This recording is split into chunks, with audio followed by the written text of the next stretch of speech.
Hi, hello, welcome to once. So, KTU 2024 സ്കീമില് ECE ബ്രാഞ്ചിന്റെ ഒരു subject ആണ് micro controllers എന്ന് പറയുന്നത്. ആ മൈക്രോ കൺട്രോളേഴ്സിന്റെ മൊഡ്യൂൾ 1 വരുന്ന ഒരു പ്രധാനപ്പെട്ട കൺസെപ്റ്റ് ആണ് how register banks are selected in 8051. എക്സാമിന് സ്ഥിരമായിട്ട് ചോദിക്കുന്ന ഒരു ക്വസ്റ്റ്യൻ ആയിട്ട് ഇത് വരാറുണ്ട്. സോ എങ്ങനെയാണ് 8051 രജിസ്റ്റർ ബാങ്കുകളെ സെലക്ട് ചെയ്യുന്നത്? ഓക്കെ, അപ്പൊ ഈ കൺസെപ്റ്റ് ആണ് നമ്മൾ ഈ സെഷനിൽ ഡിസ്കസ് ചെയ്യാൻ പോകുന്നത്. ഓക്കെ, സോ രജിസ്റ്റർ ബാങ്കുകൾ എന്താണെന്ന് നമ്മൾ ആദ്യം മനസ്സിലാക്കണം അല്ലെ. അപ്പൊ 8051 എന്ന് പറയുന്നതിന്റെ ഇന്റേണൽ റാമിൽ ഉള്ള ഒരു ഏരിയ ആണ് ജനറൽ പർപ്പസ് രജിസ്റ്റേഴ്സ് എന്ന് പറയുന്നത്. അപ്പോ മൊത്തത്തിൽ നമുക്കറിയാം 8051 128 byte 128 bytes of internal RAM space ആണ് ഉള്ളത്.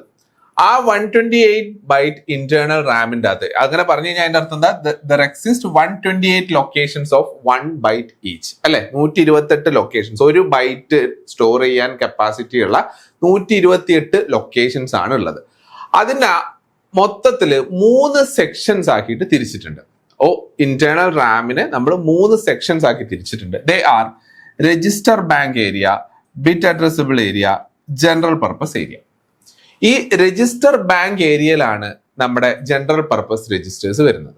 സോ ആ രജിസ്റ്റേഴ്സിനെ എങ്ങനെയാണ് ഗ്രൂപ്പ് ചെയ്യുന്നത്, ആ ഗ്രൂപ്പിന്റെ അകത്ത് എങ്ങനെയാണ് ഒരു പർട്ടിക്കുലർ ബാങ്കിനെ സെലക്ട് ചെയ്യുന്നത് എന്നുള്ളതാണ് നമ്മളിപ്പോൾ ഡിസ്കസ് ചെയ്യാൻ പോകുന്നത്. അപ്പൊ നമുക്ക് സ്റ്റാർട്ടിംഗ് ആയിട്ട് 8051 ഇന്റേണൽ റാമിന്റെ ഒരു ഓർഗനൈസേഷനെ പറ്റി ചെറിയൊരു ഐഡിയ അത്യാവശ്യമാണ്. സോ അത് നമ്മൾ പറഞ്ഞു, മൊത്തത്തിൽ 128 ബൈറ്റ് ആണ് ഇന്റേണൽ റാം എന്ന് പറയുന്നത്. അപ്പൊ അതിന്റെ ഒരു അഡ്രസ് റേഞ്ചും കൂടെ നമ്മൾ ഓർത്തിരിക്കണം. ഇന്റേണൽ റാമിന്റെ അഡ്രസ് റേഞ്ച് എന്ന് പറയുന്നത് 00 മുതൽ 7F വരെയാണ്. So internal Ram users 8 bit address. Okay, 8 bit അഡ്രസ്സിൽ 00 എന്ന് പറയുന്ന അഡ്രസ് മുതൽ 7F എന്ന് പറയുന്ന അഡ്രസ് വരെ ആണ് ഇന്റേണൽ റാം ഏരിയ എന്ന് പറയുന്നത്. അതിനകത്ത് ആദ്യത്തെ കുറച്ച് സെക്ഷൻസ് ആണ് രജിസ്റ്റർ ബാങ്കിന്റെ ഏരിയ. അപ്പൊ നമുക്ക് സ്പെസിഫിക് ആയിട്ട് അവിടത്തേക്ക് ഫോക്കസ് ചെയ്യാം. അപ്പൊ ജസ്റ്റ് മൊത്തം ഇന്റേണൽ റാമിന്റെ ഒരു പിക്ടോറിയൽ റെപ്രസെന്റേഷൻ നിങ്ങൾക്ക് ഇവിടെ കാണാം. അതിൽ നിങ്ങൾക്ക് ഫസ്റ്റ് ഒരു ഏരിയ 00 മുതൽ 1F എന്ന് പറയുന്ന ഇത്രയും ഏരിയാസ്, ഈ ഏരിയാസിൽ നിങ്ങൾക്ക് കുറെ രജിസ്റ്റർ ബാങ്കുകളാക്കിയിട്ട് എഴുതിയത് കാണാം. അത് കഴിഞ്ഞിട്ട് വരുന്ന ഏരിയ ആണ് ബിറ്റ് അഡ്രസബിൾ ഏരിയ, അത് കഴിഞ്ഞിട്ട് വരുന്ന ഏരിയ ആണ് ജനറൽ പർപ്പസ് ഏരിയ. അപ്പൊ നമ്മൾ മെയിൻ ആയിട്ട് ഫോക്കസ് ചെയ്യുന്നത് ഈ ഏരിയാസ് ആണ്.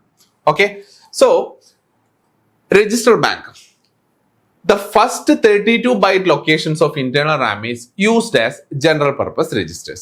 ആദ്യത്തെ 32 ലൊക്കേഷൻ. അപ്പൊ 128 ബൈറ്റ് എന്ന് പറഞ്ഞാൽ എന്താന്നുള്ളത് ഞാൻ ആദ്യം പറഞ്ഞു.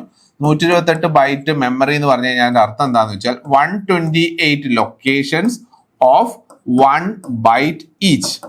ഒരു ബൈറ്റ് സ്റ്റോർ ചെയ്യാൻ പറ്റുന്ന 128 ലൊക്കേഷൻസ്, അതിനെയാണ് നമ്മൾ 128 ബൈറ്റ് മെമ്മറി എന്ന് പറയുന്നത്. അപ്പോൾ ഒരു ലൊക്കേഷനിൽ 8 ബിറ്റ് അല്ലെങ്കിൽ 1 ബൈറ്റ്, അങ്ങനത്തെ 128 ലൊക്കേഷൻ. അതില് ഫസ്റ്റ് 32 ലൊക്കേഷൻസ് അവിടെയാണ് നമ്മുടെ ഈ രജിസ്റ്റർ ബാങ്കുകൾ ഉള്ളത്. മെയിൻ ആയിട്ട് രജിസ്റ്റർ ബാങ്കുകളിൽ ഉള്ളത് കുറെ രജിസ്റ്റേഴ്സ് ആണ്. So there are general purpose registers. These general purpose registers are named as R0, R1, R2, R3, R5, R6 and R7.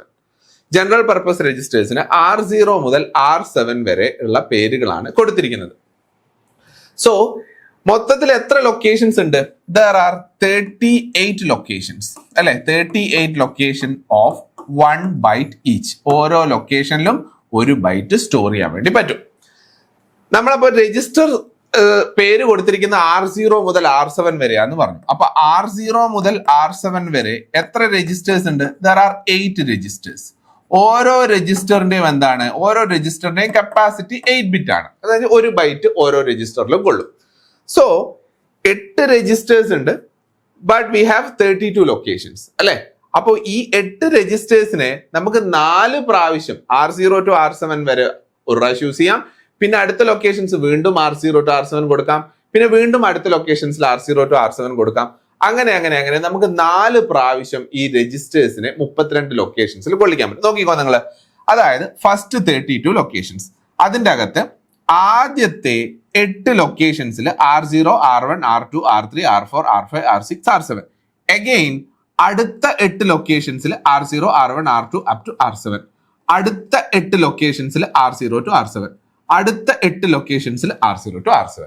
Okay, so these registers are grouped into 4 banks, each bank having 8 registers R0 to R7. അപ്പൊ മൊത്തത്തിലുള്ള ഈ 32 ലൊക്കേഷൻസിനെ നമ്മൾ 4 register ബാങ്കുകളാക്കി തിരിച്ചിട്ടുണ്ട്.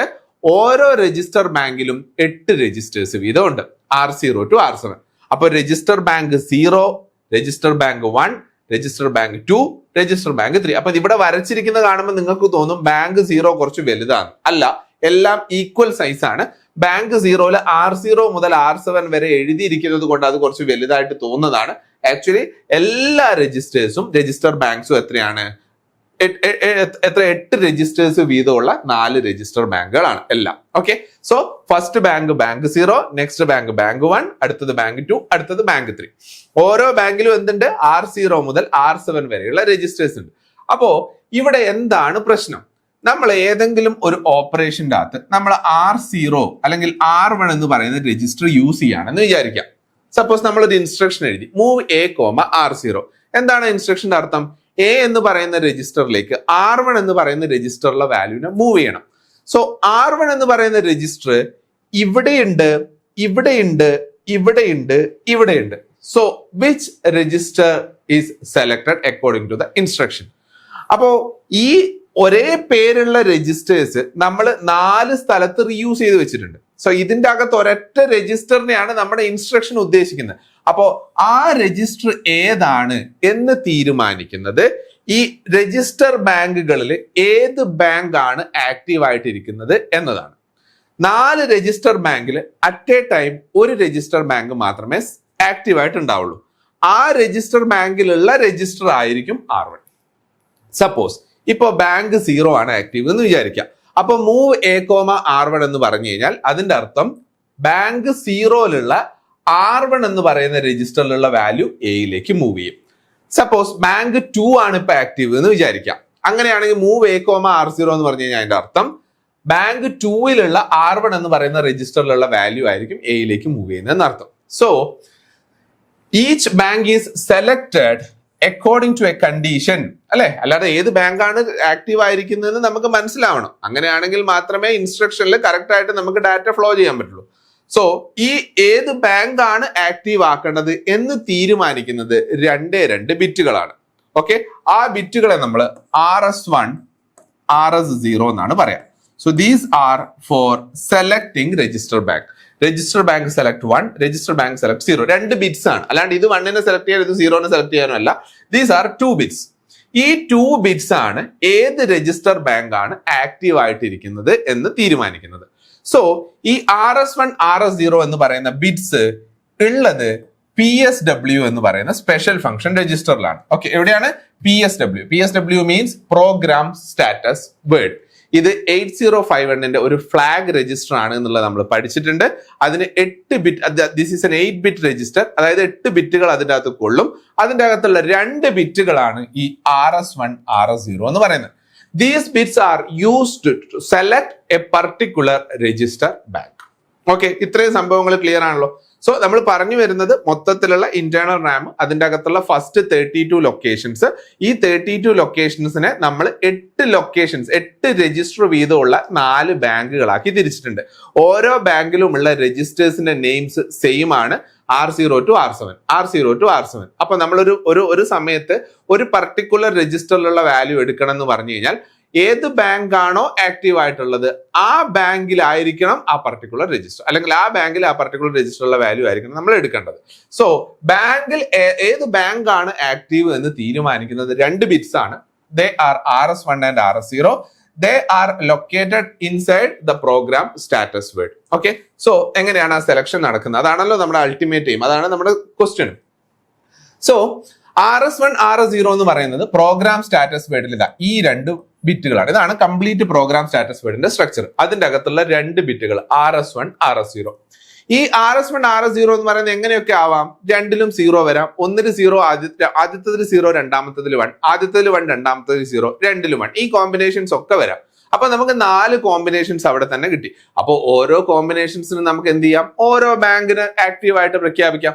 So RS1, RS0. When RS1 and RS0 both are 0, if these two bits are 0, then the active register bank is bank 0.